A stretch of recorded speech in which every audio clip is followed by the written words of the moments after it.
Teachers, what's the worst situation you've returned to after leaving the classroom? Not a teacher, but in the 6th grade we had this English teacher who was always flying off the handle in a rage and would slam her fist down on her metal podium like a gavel, so the kids would shut up and sit down. One day, the teacher left class for whatever reason, and another kid in my class quickly went up to the podium and pulled out a screwdriver and quickly loosened every screw he could find on it and sat back down. Lo and behold, the teacher came back and eventually found the kids to be too talkative and slammed her fist down, and the whole podium fell to pieces. It was a hilarious sight to see until the teacher started to cry. I felt bad, even if she was a mean old bitch. Well, I had to step out for a phone call about a student in class. I didn't want him to hear me talking about him or any other students. This was when I was still working at a middle school and have since moved on to high school. I thought it'd be a larger improvement than it was, but certainly haven't had a situation like the one I had in middle school so far. Anyway, I'm outside of the classroom for a maximum 1 minute. They all start talking. When I announce I have to leave the room for a moment and pause the lesson, I'm fine with that, but about halfway through my phone conversation all taking stops and it's perfectly silent. I come back in, and a kid is sitting on my desk with a stapler against his head, threatening that if his girlfriend, also in the class, doesn't get back together with him, he'll end it all right there. For some reason, maybe because it was early in the year of 7th grade and they are still young, she completely believes that if he presses that stapler against his head it's over. So she starts begging him to put the stapler down and that she's sorry. While this was happening, I was basically letting it resolve itself because 1, I didn't think the kid had the balls to do it until the girl was trying to talk him down. The situation resolved itself, but I decided to send him to the principal's office because it was not something he should be doing. I think the parents should be concerned, and I knew it would be hard to focus the class afterwards. While I'm walking him to the hallway to explain why I'm doing this, he screams, "Jennifer, I love you," and she started crying. Hormones are some crazy shit. My high school had this very old, like 70-plus-year-old man who taught economics and also was the ICE teacher. He could be quite blunt. He'd been in a war or two, had his wife die literally in his arms in their kitchen, and didn't grow up well in Saudi Arabia. So he could be a bit harsh at times, but was generally hilarious and loved by a lot of students. Except one student who got ice daily. So one day, while the old teacher had stepped out, the student got up and mixed liquid cement into his coffee mug. He ended up in the hospital for a while but survived. Student obviously ended up arrested and in jail. Right, so my old religious studies teacher collected water bottles. Like, loads of them. Her desk was absolutely swamped with them, and they proliferated over the 3 years I had her as a teacher. I counted them one day, and if I remember rightly, there were at least 25. Most of them had never been opened, and even the ones that had were still mostly full. I remember when we started the topic of poverty and she opened the discussion with the old millions of children in Africa go without clean food and water, which the irony was not lost on. Eventually, we probed to find out why she kept all this water, and it took a while, but she told us she was a religious woman, and it turned out she believed that when God turned her water into wine, she would retire. One day, she left the classroom for some time to speak to someone or other. Someone in our class just happened to have blackcurrant squash on him, so we added it to one of the water bottles to make it look like wine. When she came back to the room, she was obviously skeptical, but we all played along for the rest of the lesson and even afterwards. I didn't think she was really convinced, but she did indeed retire at the end of the year, and whether it was by divine providence or if we just annoyed her that much isn't for me to say.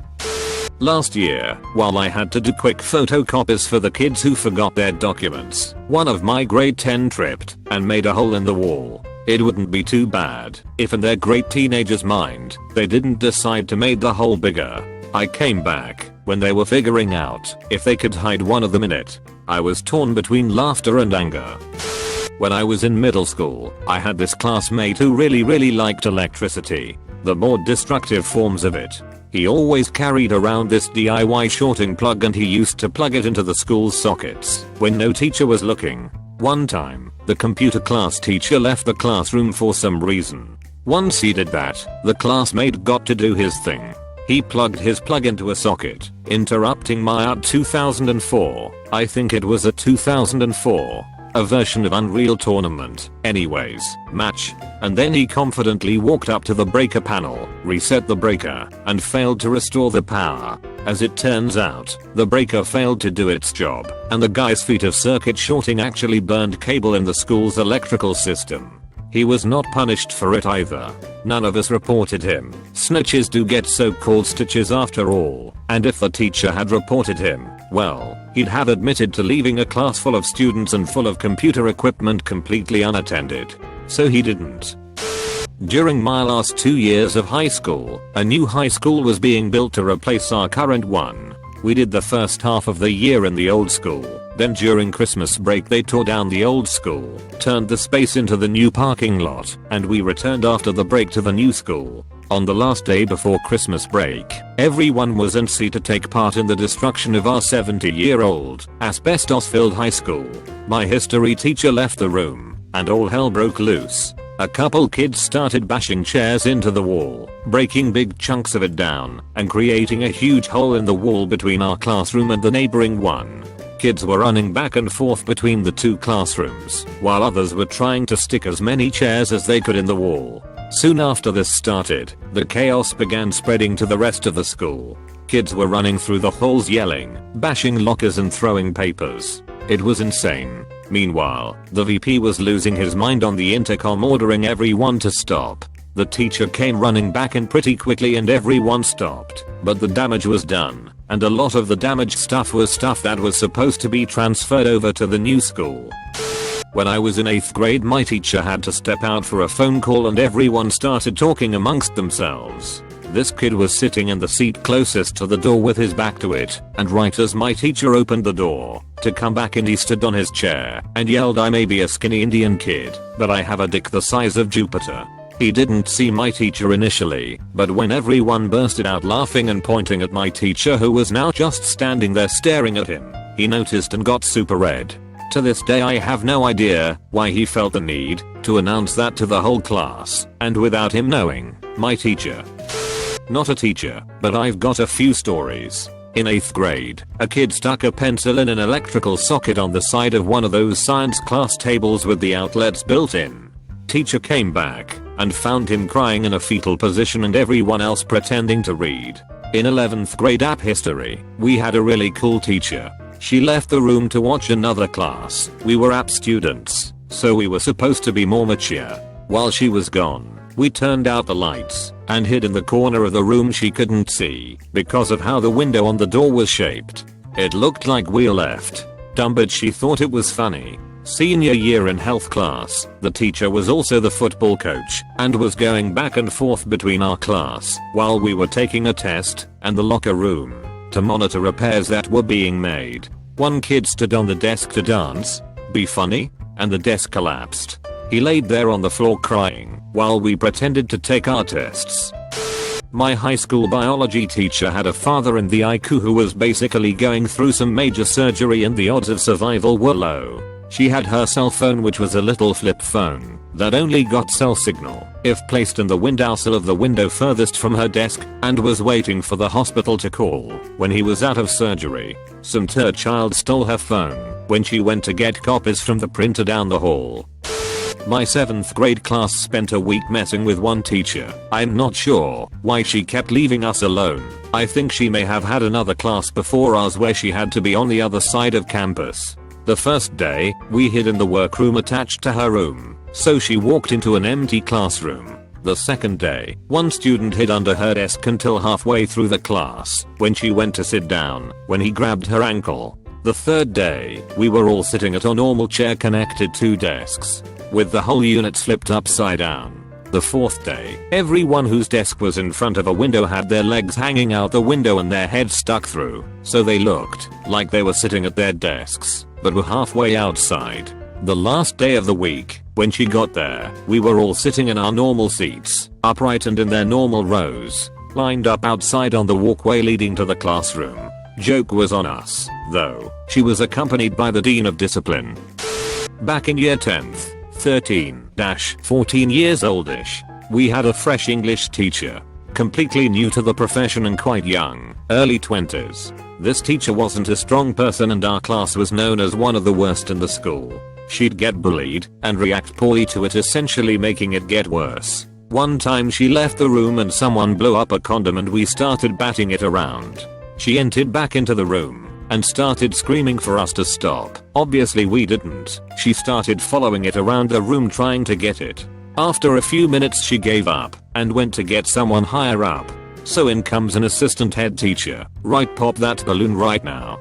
For some reason her calling it a balloon caused us to erupt into laughter. She eventually got the condom and popped it and then took over teaching the class for the rest of the lesson.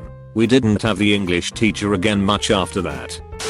Obligatory, not a teacher, but was in the class. This was kind of intentional chaos. We were a GT, gifted and talented, class that combined app English and history. We were about to start a unit on Lord of the Flies, and to create a demonstration on human nature our teacher told us she was giving us free reign of the classroom for, I don't recall, 20 minutes. Sure enough, it was chaos. Two teams formed, and leaders took their positions as butcher paper was ripped and made into weapons/projectiles and desks were stacked to create walls of defense. Thankfully we were good enough kids to not do anything that couldn't be easily undone or actually hurt anyone. Pretty damn cool experience when you follow it up with Lord of the Flies and see that those kids basically did the exact same thing without adult supervision. We had a substitute teacher that none of the students liked. He was a bully. I somehow managed to excuse myself to go to the bathroom and came back to absolute carnage. First thing I noticed that the tables and chairs had been thrown all over the place and there was another teacher restraining a student and the substitute was on the floor with a bloody nose. The other students were all stood around the room shocked.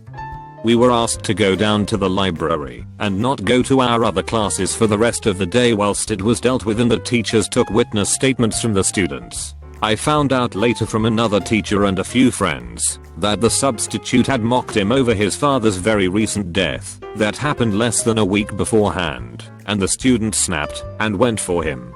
Taking notice and finally listening to our complaints, the substitute wasn't allowed back to the school and the student got a 1-day suspension. In my Latin class last year, the teacher left the room for about 20 minutes. She was trying to figure out how to copy some worksheets. She was a really shitty teacher and hardly knew English, let alone Latin. Yeah, she was pretty low on the IQ scale. Anyway, while she was gone, everyone started taping random objects to the walls. Hand sanitizer bottles, water bottles, pencil holders, pencils, and even a bag with a sandwich in it. She came back and everyone acted like nothing happened. She didn't even notice what happened, and the class absolutely lost it when she was trying to look for a pen. One of the braver students even got up and got a squirt of hand sanitizer from the wall. Not a teacher, but the school was debating removing our lockers and forcing us to have clear backpacks. The entire student body was in an uproar, all 4,000 kids. The principal agreed to a debate with the student council president, who was also captain of the debate team, and an absolute beast. When he found out this fact, he said he would only debate if questions were submitted in advance. The students disagreed, and he called it off. 2 days later, probably 97% of the students showed up with clear backpacks and a strip of duct tape over our mouths, all organized by our amazingly charismatic student council president. We kept it on all day and into the next day until they finally relented and told us they wouldn't institute the policy. Our class president was amazing. It's a shame he ended up a meth junkie at 23 and died in a robbery. Not a teacher, but in my Algebra 2 class we had a teacher that literally couldn't control any class. We came into class from second block to third, only to find the teacher duct taped to her chair. Apparently the football douche and his friends in her low-level math class walked up with questions only to duct tape her to the chair. Only the one kid that did it got a suspension, but I remember our class would play hide and seek with her. One student runs out of the portable, so the teacher chases them. Wait 15 seconds, then the next kid runs out and hides outside. First kid comes back, and teacher just says she upset they did that, only to come to the realization that another kid has fled. This process repeated during testing time, so myself and another kid, Joe, would finish our tests and pass them around the class. It was not a productive period.